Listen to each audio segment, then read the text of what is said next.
क्या आपको पता है भारत की आज़ादी की लड़ाई में नेपाली नेता भी जेल गए थे। आपको लगता होगा कि भारत की आज़ादी की लड़ाई में नेपाली नेता क्यों जेल जाएंगे। ऐसे नेपाली नेता जिन्होंने सिर्फ भारत की आज़ादी का समर्थन नहीं किया बल्कि ये समझ लिया था कि अगर भारत अंग्रेजों से आज़ाद नहीं होगा तो नेपाल भी राणा शासन से आज़ाद नहीं हो पाएगा। जरा सोचिए, एक तरफ भारत में ब्रिटिश राज था और दूसरी तरफ नेपाल में राणा शासन था, और इन दोनों के बीच कुछ ऐसे लोग जिन्होंने समझ लिया था कि दिल्ली की आज़ादी और काठमांडू का लोकतंत्र असल में एक ही कहानी के दो हिस्से हैं। और सबसे चौंकाने वाली बात यह है कि भारत छोड़ो आंदोलन में एक नेपाली नेता सिर्फ शामिल ही नहीं हुआ बल्कि अंग्रेजों ने उसे जेल में डाल दिया। कौन था वो नेता, उसके बारे में जानने की आपके अंदर भी जागरूकता है। भारत की आज़ादी और नेपाल के लोकतांत्रिक आंदोलन का रिश्ता क्या था, और क्या सच में भारत की आज़ादी ने नेपाल में लोकतंत्र की राह खोली। आज इसी कहानी को समझेंगे तथ्यों के साथ, इतिहास के साथ और बिना किसी शोर शराबे के साथ। नमस्कार दोस्तों, मैं हूं प्रभाकर चौरसिया और आप देख रहे हैं आपका अपना चैनल संदेश टू प्रभाकर। अब इस पूरी कहानी को समझने के लिए हमें 1930 और 1940 के दशक के उस दौर में जाना होगा जब भारत और नेपाल भले ही दो अलग देश थे लेकिन उनकी राजनीतिक किस्मतें गहराई से एक दूसरे से जुड़ी हुई थी। भारत में अंग्रेजों का राज था, नेपाल में राणा शासन का। और यहाँ सबसे अहम बात समझिए कि नेपाल की राणाशाही को ब्रिटिश हुकूमत का संरक्षण मिला हुआ था। यानी भारत में अंग्रेज मजबूत रहेंगे तो नेपाल के राणा भी मजबूत रहेंगे। और यहीं से नेपाल के लोकतांत्रिक नेताओं ने एक बहुत बड़ी राजनीतिक सच्चाई समझ ली। वो सच्चाई क्या थी? वो ये थी कि जब तक भारत से ब्रिटिश राज खत्म नहीं होगा तब तक नेपाल से राणाशाही को भी हटाना बहुत मुश्किल होगा। यानी भारत की आज़ादी सिर्फ भारत का मुद्दा नहीं थी, वे नेपाल के लोकतंत्र का भी मुद्दा थी। यही वजह थी कि नेपाल के कई लोकतांत्रिक नेता भारत के स्वतंत्रता आंदोलन के साथ भावनात्मक रूप से भी जुड़े और राजनीतिक रूप से भी। उनके लिए भारत की लड़ाई किसी दूसरे देश की लड़ाई नहीं थी, वो एक रणनीतिक मोर्चा था। एक ऐसा मोर्चा जहां भारत की जीत का मतलब था नेपाल के लोकतांत्रिक भविष्य के लिए एक बड़ा रास्ता खोलना। और इसलिए नेपाल के कई राजनीतिक परिवार, बुद्धिजीवी, छात्र और कार्यकर्ता भारत के शहरों जैसे बनारस, पटना, कोलकाता और बिहार से गहराई से जुड़े। वहीं पढ़ाई हुई, वहीं विचार बने, वहीं नेटवर्क बने और वहीं लोकतंत्र की भाषा सीखी गई। और यहीं से इस कहानी में एंट्री होती है एक ऐसे नाम की जो आगे चल करके नेपाल का पहला लोकतांत्रिक रूप से निर्वाचित प्रधानमंत्री बने। वो नाम है विश्वेश्वर प्रसाद कोइराला, यानी कि बीपी कोइराला के नाम से जाना जाता है। लेकिन बीपी कोइराला सिर्फ नेपाल के नेता नहीं थे, उनकी राजनीतिक सोच का एक बड़ा हिस्सा भारत के स्वतंत्रता आंदोलन की आग में तैयार हुआ था। अब सवाल ये है कि क्या बीपी कोइराला सच में भारत छोड़ो आंदोलन में शामिल थे? क्या अंग्रेजों ने उन्हें सच में जेल में डाला था? जवाब है हाँ, और यही इस कहानी का सबसे दमदार हिस्सा है। बीपी कोइराला की कहानी सिर्फ एक नेता की कहानी नहीं है, ये उस पीढ़ी की कहानी है जिसने सीमाओं से पहले विचारों को चुना। बीपी कोइराला का शुरुआती जीवन भारत से गहराई से जुड़ा रहा। उनका परिवार भारत में रहा, उन्होंने भारत में पढ़ाई की और यही उन्होंने राष्ट्रीय आंदोलन की धड़कन को करीब से महसूस किया। इतिहास के कई विवरण बताते हैं कि 1930 के आसपास बीपी कोइराला और उनके भाई मातृका प्रसाद कोइराला ब्रिटिश विरोधी गतिविधियों के संदेह में गिरफ्तार किए गए थे। दोनों को जेल भी जाना पड़ा था। अब ये बात छोटी लग सकती है लेकिन यही से साफ हो जाता है कि उनका रिश्ता सिर्फ सहानुभूति का नहीं था, वो एक्टिव राजनीतिक भागीदारी की तरफ बढ़ चुके थे। फिर आता है साल 1942। महात्मा गांधी ने नारा दिया, अंग्रेजों भारत छोड़ो। पूरा देश उबल पड़ा, गिरफ्तारियां शुरू हुई, जेल भरने लगी कि अंग्रेजों के विरोध में बोलने ये कौन आ गया। आंदोलन सड़कों से लेकर के जेलों तक फैल गया और इसी दौरान में बीपी कोइराला ने भी इस आंदोलन में सक्रिय भागीदारी की, क्योंकि उनको अपना एजेंडा पूरी तरह से मालूम था, क्योंकि हमें भी अंग्रेजों को भगाना चाहिए अगर राणा शासन को हटाना है तो। अब यहाँ एक बहुत महत्वपूर्ण बात, नेपाल के आधिकारिक स्तर पर भी बीपी कोइराला की इस भूमिका को याद किया गया है।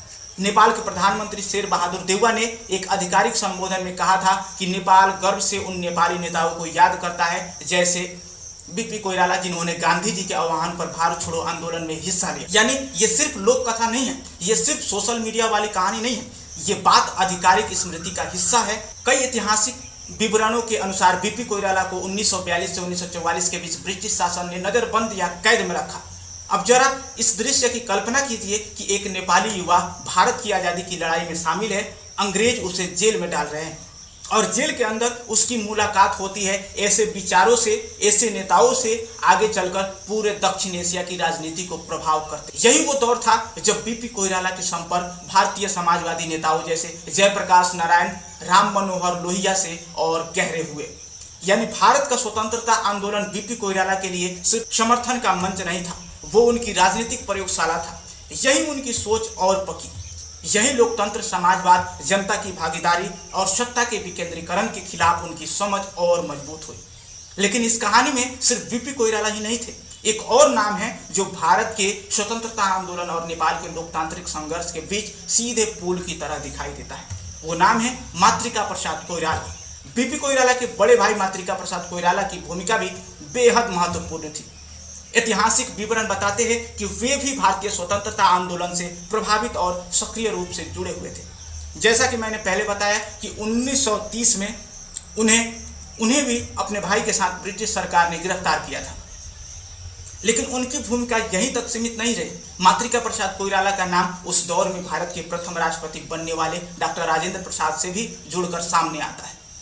ऐतिहासिक उल्लेखों के अनुसार उनके संबंध इतने निकट थे कि वे राजेंद्र प्रसाद के घर पर भी रहे। अब आते हैं सबसे महत्वपूर्ण हिस्से पर, 1942 का भारत छोड़ो आंदोलन का। इस समय बिहार में कई बड़े भारतीय नेता गिरफ्तार कर लिए गए थे और ऐसे समय में कुछ ऐतिहासिक विवरण यह बताते हैं कि मातृका प्रसाद कोइराला ने बिहार कांग्रेस के कामकाज में सहयोग किया। अब जरा ठहर कर सोचिए, भारत में आंदोलन उफान पर है, ब्रिटिश दमन तेज है, नेता जेल में है और इसी बीच एक नेपाली नेता बिहार की कांग्रेस गतिविधियों में सहयोग कर रहा है। यह सिर्फ सहयोग नहीं था, ये उस दौर का भारत नेपाल लोकतांत्रिक नेटवर्क था जहां लोग विचार, संदेश, रणनीति और संघर्ष सीमाओं को पार कर रहे थे। और दोस्तों, यहाँ मैं आपसे दिल से एक बात कहना चाहता हूँ, अगर आपको लगता है कि भारत और नेपाल के साझा इतिहास की ऐसी कहानियाँ हर घर तक पहुँचना चाहिए तो इस वीडियो को भी अभी लाइक करते चलिए और अपने दोस्तों में शेयर करना मत भूलिए ताकि उन लोगों को भी इस बात को पता चले। अब इस कहानी को थोड़ा और बड़ा करके देखिए। नेपाल के लोकतांत्रिक आंदोलन के कई प्रमुख नाम, जिनमें डॉक्टर दिल्ली रमन रेग्मी जैसे बुद्धिजीवी भी शामिल थे। भारत के राजनीतिक माहौल, यहाँ के विश्वविद्यालयों के आंदोलनों और यहाँ के बौद्धिक वातावरण से प्रभावित थे। भारत उस समय सिर्फ एक पड़ोसी देश नहीं था, वो एक ऐसा खुला राजनीतिक मंच था जहाँ बहस हो सकती थी, संगठन बन सकते थे, संपर्क बन सकते थे और राणाशाही के खिलाफ सोच को आकार दिया जा सकता था। इसलिए बनारस, पटना, कोलकाता जैसे शहर नेपाल के लोकतांत्रिक आंदोलन के लिए बहुत महत्वपूर्ण ठिकाने बन गए। यही विचार बने, यही संपर्क बने, यही भविष्य की योजनाएं बनी और यहीं से नेपाल के लोकतांत्रिक संघर्ष ने एक आधुनिक राजनीतिक भाषा हासिल की। क्योंकि राणा शासन को हटाने के लिए सारी राजनीतिक जो भी चाल चली गई वो भारत के इन्हीं शहरों से बैठ करके की गई। अब इसी पूरी कहानी का सबसे बड़ा निष्कर्ष समझिए कि जब भारत सन 1947 में आज़ाद हुआ तो नेपाल के लोकतांत्रिक आंदोलन को एक नई ऊर्जा मिली। क्यों? क्योंकि अब वो सबसे बड़ा सहारा कमजोर हो चुका था जिसके साये में नेपाल की राणाशाही खुद को सुरक्षित महसूस करती थी। यानी भारत की आज़ादी ने नेपाल में लोकतंत्र की लड़ाई के लिए राजनीतिक मौसम बदल दिया और यही इस पूरी कहानी का सार है।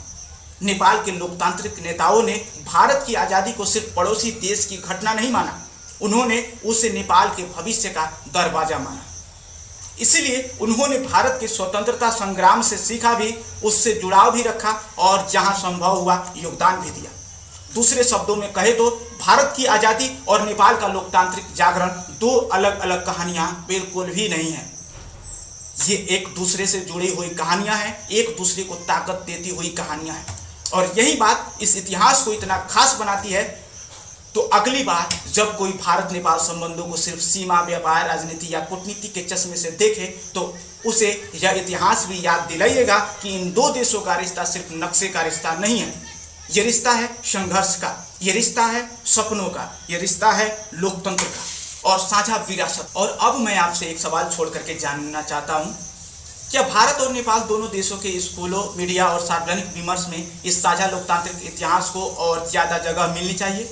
क्या हमें बीपी कोइराला जैसे उन नेपाली नेताओं की भूमिका पर और खुल करके बात करनी चाहिए जिन्होंने भारत की आज़ादी और नेपाल के लोकतंत्र दोनों की कहानी में योगदान दिया। अपनी राय नीचे कमेंट बॉक्स में जरूर लिखिएगा।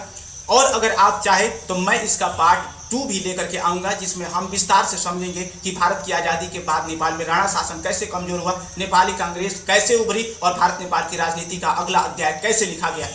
अगर वीडियो पसंद आया हो तो चैनल को सब्सक्राइब कीजिए, बेल आइकन को दबाइए। मैं मिलता हूँ आपसे अगले वीडियो में। नमस्ते।